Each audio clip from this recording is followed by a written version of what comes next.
Welcome. Get ready for Sunshine and Dad, where you'll be encouraged, enlightened, and empowered by your hosts, Mansfield Frazier, and me, Ashley Smith. Mindfulness. What we talking about is mindfulness. Welcome to the Sunshine and Dad Show, where we are on episode 6 today. Today we're going to be talking about mindfulness. I am your host, Ashley Smith, and this lovely fellow next to me is my new dad, Mansfield Frazier. I say new dad because we just met November of last year, and if you're interested in hearing about our beautiful love story, make sure you catch episode 1 of our podcast.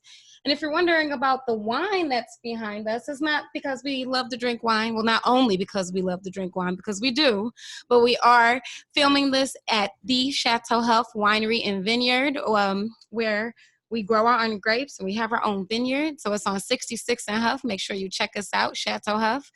The song, the intro to our podcast, the song is called Mindfulness. And today our co-host is Jahi, the artist for that song. Yes, he's the artist who made it. Now, I'll go back. You used to say that handsome gentleman. Now you call me the lovely gentleman. Let's go back next week to handsome. Okay. You don't like lovely? You're lovely. I'm handsome. Okay, got it. I got it. And that's Jahi.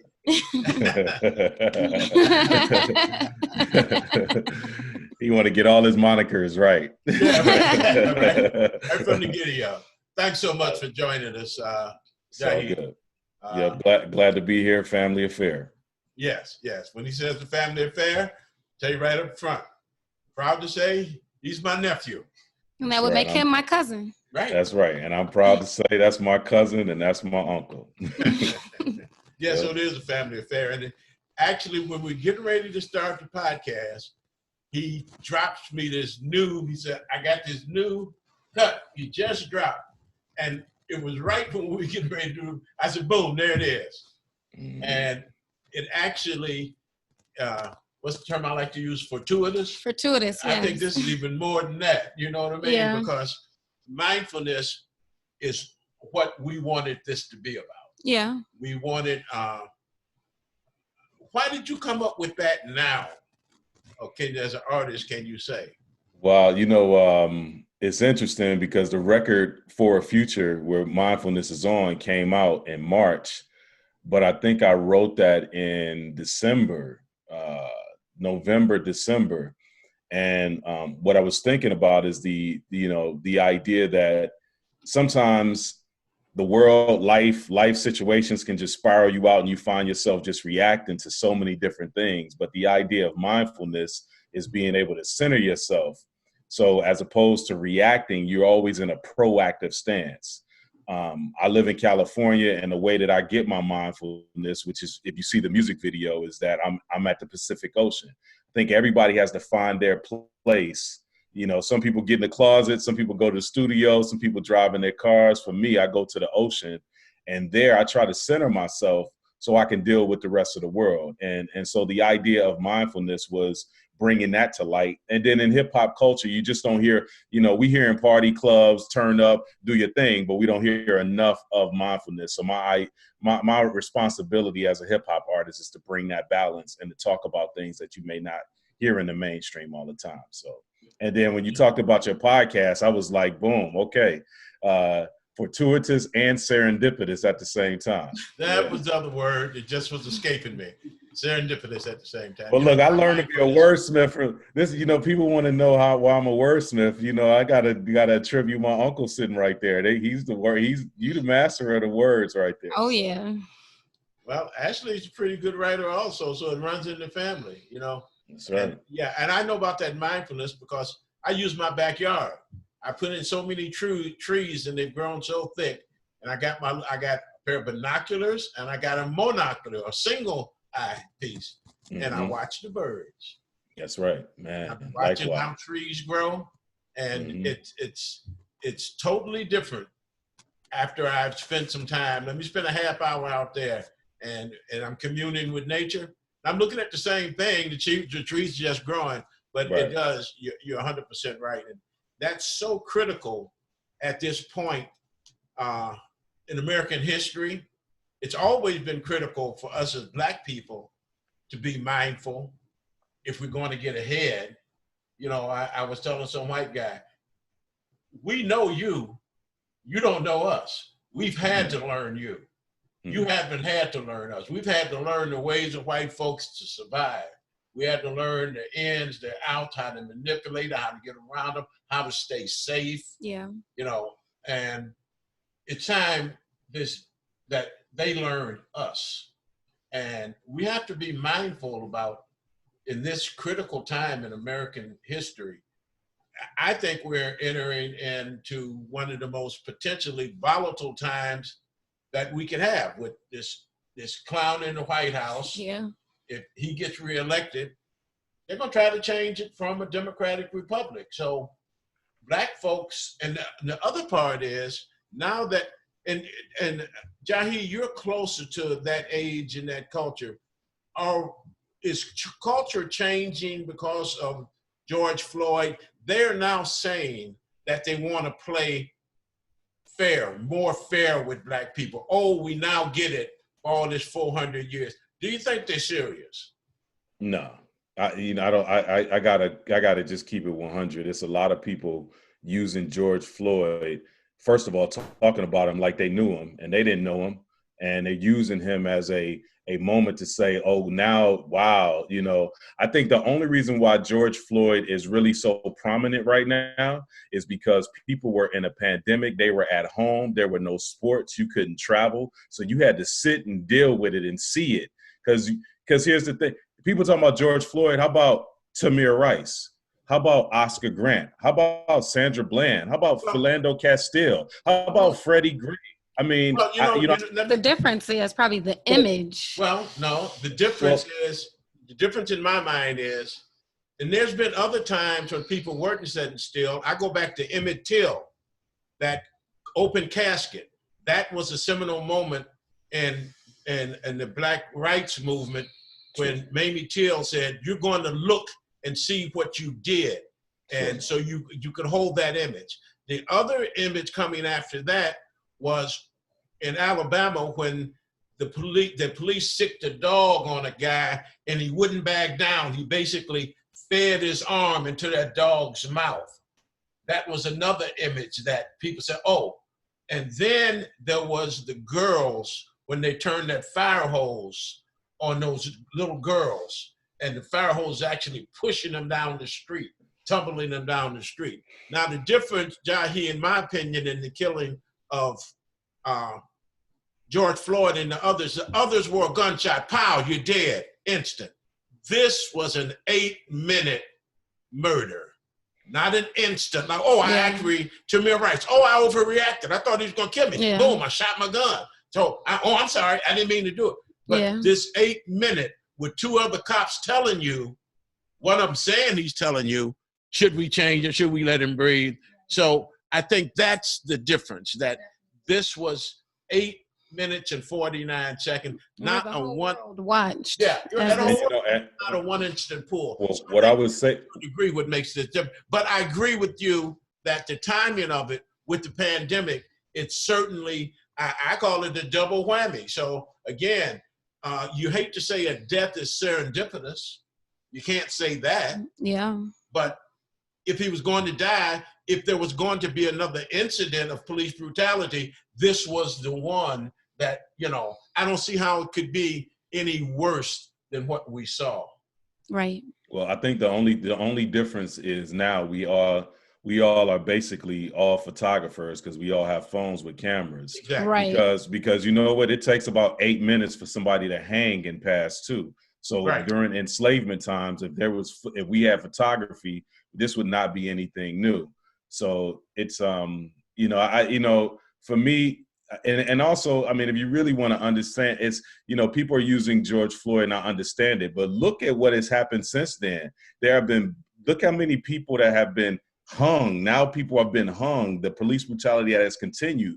So as people are trying to say with George Floyd, now we're ready to deal with people fairly, you haven't even been able to deal with people fairly protesting yet. You haven't been able to deal fairly with the reality of it is that people are trying to use this moment like they're ready to play fair. But the reality of it is that in order to play fair as Bob Marley would say, it seems like total destruction is the only solution. You can't play fair and talk about inclusion and diversity. Those are no longer fair terms, because what you're saying is that this was based on racism. This is based on privilege, for me to be privileged. And now we realize, oh, it's been some wrong. So now I want to include you. Now I want to diversify and allow you to have entry. But we should be asking ourselves, why would we want entry into a burning house? Why do we want entry into a place that is not set up to be equitable ever? Diversity and inclusion is never going to get it. You got to go back to starting with the cement, where you build things from the beginning, and you put equity and you put equality and respecting women and respecting people. You know, you put that in the cement, and then you build, because all of these things that have been built, education systems, entertainment systems, political systems, until those things are changed at the root. You know, from a farming point of view, Mansfield, sometimes you got to pull it up from the root. You got to pull it up from the root, and you got to flip the dirt again and restart. And I think if we're talking about moving towards fairness, even the idea of fairness, we would need to really define what that means. And I think, you know, to your point about getting to know us, anybody want to get to know Black people and you starting with slavery, you're not trying to get to know us. What you're trying to do is you're trying to understand the American experience. You're not really trying to get to know us. You got to go all the way back through the transatlantic enslavement trade, go back from America, central to the Caribbean, Central South America, back to the African continent, go back to Africa prior to colonial influence, and then you start there. That means all history books have to be rewritten. That means medical books have to be rewritten, psychological, all of these things have to be rewritten, because they've already been embedded with racism that is saying that we are a less than people. We still are trying to explain to people we have a history. We still trying to explain to people that the calendar that you're following is an African calendar, that mathematics and science, that those are African creations. The idea of a city, of a town, of a school, of books. We were already doing these things when Europeans didn't even have a window. They didn't have shoes on their feet. They didn't understand fire. We were already multiple dynasties in. So when people say that, oh, we ready to play fair now? Okay, you really ready to play fair? Let's start with Africa. Let's start with the continent. Let's start with that, because that's where our descendants come from. And Black people, here's the tough part. We want to play fair? Man, we have to also acknowledge that we're going to have to re-educate ourselves as well too. Absolutely. That's what I was going to say. I was going to say, absolutely. A lot of the things that you're saying, I said, man, I need to relearn my history. All I know is, what I was taught in school in the whitewashed history books. And so you're absolutely right that we're going to have to, the younger generations are going to have to relearn our heritage and our history and go back and, find out the truth about ourselves. That's right. That's right. And every time you find a small piece of truth of yourself, you internalize it and it transforms you into a better human being on this planet Earth. Black people, we the most forgiving people, because if we wasn't so forgiving, we would have put our lives on the line multiple times by now, but we're forgiving, and the idea of being able to reclaim and reimagine and really know who you are, that's the true empowerment. I used to teach this in Cleveland many years ago. True multiculturalism is when everybody's in the room, they understand their land, language, and history and culture. They're not trying to be nothing else but themselves, and everybody can be respected. You don't see birds waking up trying to be squirrels. You don't see a bird is like, I'm a bird. I'm not trying to be a squirrel. But if a bird doesn't know itself, it's like, oh, well, what can I be today? And we have to realize that as descendants of African people, that our trauma against police brutality is a very small part of our narrative. But in America, they're blowing it up. It's like pandemic fear. Pandemic fear. Okay, now on top of that, Black death, again, fear. They're putting these things to keep us emotionally spent out, because imagine if you take this time during the pandemic and start reading and studying about your history. If you start trying to get your mental and your physical and your spiritual set. How about you try to handle some family business? You start fortifying yourself. You actually can become awakened spirit. And that's really what what people are really afraid of is a free thinking Black people that know their land, language, and culture and just not going to take no more of this. And we're in a place where, and I also will say this, if Black people are not getting their passports and trying to go touch the African continent, if they're not trying to get outside of America and expand their worldview, you're going to get stuck. And as you can see, they can close these borders. I always thought, well, if it jumped off too bad, Mansfield, I'm just going to go ahead and I got my passport and get to Africa. Then I realized, oh, wow, y'all could close borders. You can't even get to the continent. Yeah, exactly. But what you can do, which they've never been able to take from us, is our mind and our spirit and our ability to study and our ability to learn who we are. Since I've been in quarantine, I'm on book number 7. This is book number 7 on my desk right here. Medgar Evers' brother, who recently passed. This is book number 7. I'm challenging people like, how many books have you read while you've been in quarantine? You know, how many relationships have you been able to solve and handle during quarantine? You know, how have you been able to grow? Because if we will not get freedom, justice, and equality being reactionary to mass media and to fear. It's just not going to happen. What you've been talking about, George Orwell said it in one sentence in 1949. The best way to destroy a people is to take their history. Right. If you don't know your history, if you don't know where you've been, it's impossible to know where you need to go. Right. And then the history will be written by conquerors. Always, yeah. The winners, they're going to write it from a colonial conquering point of view. Right. Yeah. Well, you know, what do they say? If lions had historians, it would be a different story. That's right. That's right.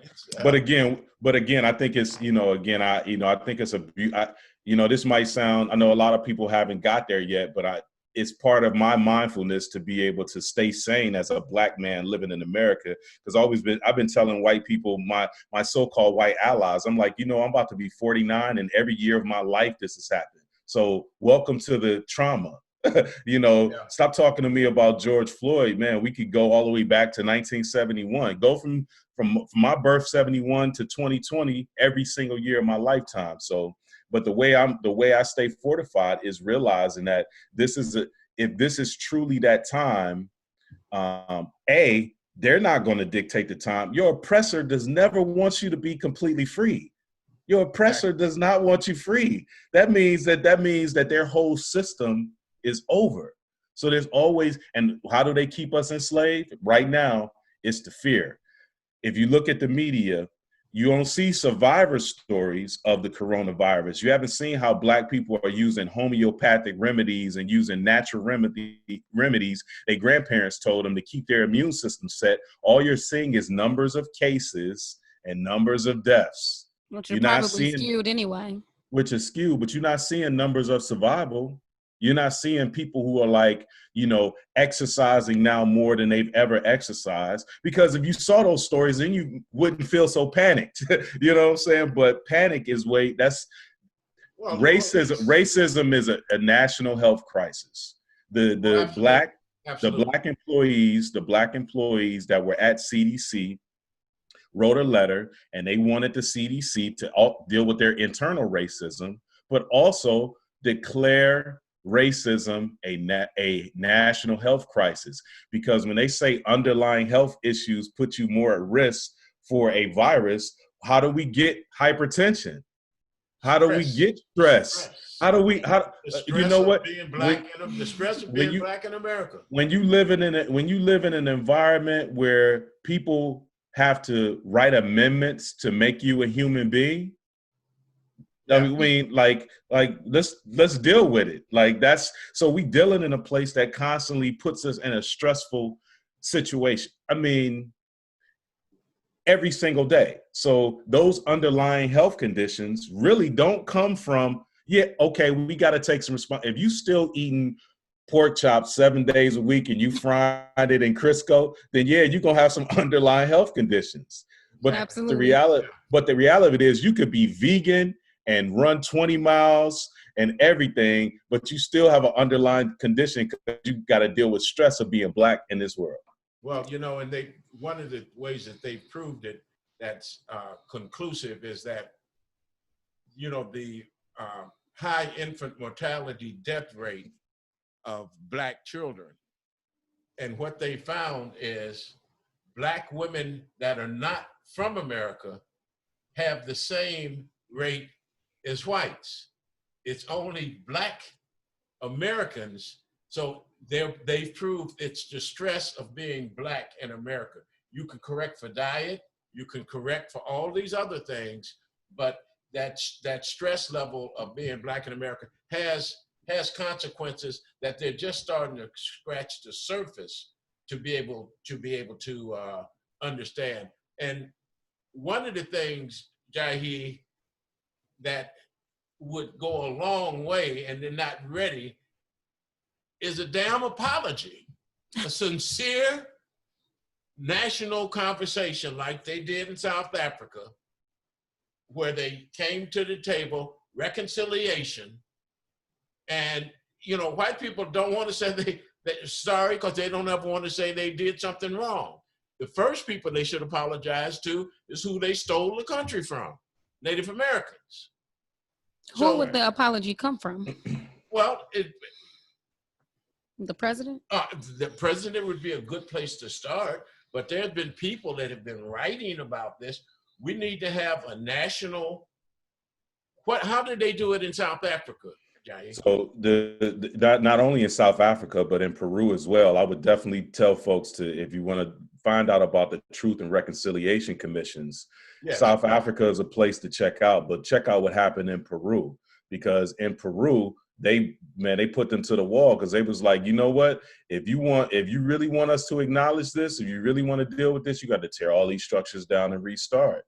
The Truth and Reconciliation Commission in South Africa, although was helpful because people were able to finally face their oppressors and tell about their trauma, the reality of it is that they don't still have the land. They still not controlling the resources. They still are in a challenge. So, yeah. And I think this may be a generational thing because I understand where you're coming from, Mansfield, because I know your age and I know what you've lived through. So an apology would be something big, but I'm going to propose what Bob Johnson, the former owner of BET, who sold it to Viacom, this is what he put forth. And I think people should check this out on Black Enterprise. He was like, apologies are easy, but we got to deal with the fact that there was about 300 years of free labor in this country by Black people. And what has happened from that free labor has built empires here in the United States. So what really matters to America is their currency and their dollars and capitalism. So if you really want to apologize, let's start with 14 trillion. Let's start with dollars. I was going to reparations. No. You know what? You can't. First the apology, then the reparations. No. You know what? First the reparations, then the apology. That's where we are in 2020, Mansfield. I'm gonna just push you a little bit on that because forget the apologies. You know what? They just the white man. I forget the guy. He just disrespected AOC, a congresswoman, called her a B word, called her all out of her name, and then 2 days later apologized. That we don't want apology. You know what? You could wrap that apology back up and put that back in your pocket. But how about economic equality? How about that? Because because the Japanese received reparations, the Germans received reparations. Jewish community have received reparations. No disrespect to anybody's, and we're not playing the trauma Olympics here, but the reality of it is that we know the transatlantic slaves from getting from Africa to the United States, that we lost way more people than you could put all them Holocausts together. We lost way more people. So the reality of it is that where we are now in the 21st century is that apology would be in the form of economics. And that economics if we were able to receive that, then as Black people, we gonna have to get in the closet and get away from white people. As Toni Morrison would say, get away from the white gaze, and we got to deal with our own problems. Because I'll put it in thirds. 1/3, if we say there's a guaranteed income of $10,000 for every Black person in the United States, somebody gonna be at the strip club every single day. Yeah. Absolutely. They're gonna blow that money. They're gonna be professional consumers. They're gonna be consumers. There's gonna be 1/3 in the middle that, with the proper education, they're gonna be able to build something for themselves, and then also understand why it's been so hard for them to get. Why haven't I been able to get a bank loan? Why haven't I been able to buy a house? Why haven't these? You know, my wife shared with me, do you know that the reason why down payments for houses was even invented was because they was trying to keep Black people from buying houses? Wow. And prior to that, there were no need for down payments. Like there's been so many systems. So we have to educate ourselves. That middle third, you can educate and they'll do. And then there's another third of us, man, we have been making do, and we have been building things with pennies that most people couldn't even do, and we building things. Imagine if those pennies was real dollars. Then we could have our own school system where we don't have to battle with schools about changing history books. We could just rewrite them and write them correctly. We got all the scholars. We have all the scholars, all the thinkers. We have all of the business people. We have never had so many resources as we've had right now, but what we don't have is enough knowledge and information. Philip Alston, who works for the United Nations, I was in touch with him, and he said these words about poverty. He went around the United States. He said, we have all of the economics to end poverty forever, not help people during Thanksgiving and Christmas time, not bring like hygiene tools to people who live in tents outside so they can be comfortable outside in a tent. We have enough economics to solve poverty. He said, but what we don't have is will. Exactly. We don't have the will. It's all will. You know, you can build 2 less battleships. You know, the aircraft carrier cost to build $13.5 billion. And that's for yesterday's war. And it's a matter of where we want to allocate the funds. I've said that myself. There is no shortage of money in America. There absolutely isn't. There's no shortage of wealth. And you hit on it. America was built on 2 things, slavery and credit. If you ain't got blocking you from credit, you know, and I work with guys when I built this, it was a problem. I work with guys in the construction industry.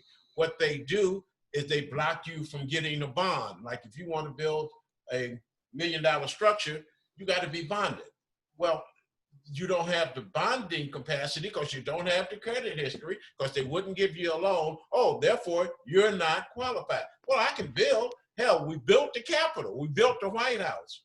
We built all of these things, but then they put the trick in. Oh, but then you got to show us on paper that you got the bonding capacity. But obviously we know how to build, and those are the kind of things, those blocks to wealth, those stumbling blocks that they have to remove. Now, remove, yes, Dr. King, both and philosophy. Remove, yes, but also pay us our money from our ancestors, and we'll build our own systems where our systems don't block anybody out. Everybody gets entry and access. You see what I'm saying? So it's like, we might need to do business with you. And so when we do business with you, don't block us, but provide us the income from our ancestors so we could build something where we never have to block each other. And that's again, we have to be okay with really digging deep and asking ourselves, to what degree are we ready to build a nation for ourselves? We have Black mayor. Remember, there was a time no Black mayors, no Blacks in political office, no Black judges. Now we have out here in San Francisco, London Breed is a Black woman. She the mayor of San Francisco. You mean to tell me as Black people, we can't have our own state and we don't have everything that we could do to understand the infrastructure, how to run the judicial system, how to run the economics and the schools? There's an opportunity for us to do that, because if you think that the murdering of a Black man on live television is going to get to the moral conscience of people and change their mindsets, that is the wrong narrative, because you can see what they've done since George Floyd. There's federal police officers in Portland right now against protesters. Seattle also. Like, I mean, and that's Chicago. And well, they're coming to Cleveland. They're on their way here. But Cleveland. But what I'm saying is that we have to understand that these moves were designed pre-pandemic, pre-George Floyd anyway. It's not like they just got this technology to do these things. But the question becomes for us is, are we going to react? How much? If Dr. King was with us, do you think he would just tell us to go out and protest? He would be telling us to do far more than that. So I'll end kind of what I've been saying with this, is that for Black folks that's listening, this is a great time to study and research. Read Harry Belafonte. Read the words of Dr. King, not the sound bites and the headlines. Exactly. Understand his philosophy. Understand how Malcolm and Martin were far more closer to each other than they were apart. Read Marcus Garvey so you understand why he was saying with confidence, you have already won before you've started. And a tree with, that's why he was saying, learn your history, learn your pride, learn your culture, but also build your businesses, build your infrastructure. That's why we have our own flag. He said, don't argue with people about nations and their flags. You got your own flag, build your own nation. As we close, let me add another name. Read James Baldwin. Oh, absolutely. Yeah. And Toni Morrison. That's why I've been spending the pandemic going back. I've read him years ago, but it's so deep. I got so much more the second and third. Some of his books I've read 3 times because he's really that deep. But he's got to answer, along with others, to almost all of the problems. He had such a vision, and he could see, and he spoke such truth to power, just like you did on this podcast. Absolutely. For us, nephew. So, all good. Thank you so much. It's in our DNA. It's in our DNA. All right, Kat. Stay well. Right. Thanks, Jahi. Well, this has been episode 6 of the Sunshine and Dad Show. Thank you so much for tuning in. Hopefully you feel empowered to go and be knowledgeable and pick up a book to read about our history. Make sure you like this, share this, tag a friend or a family member, and catch us next time.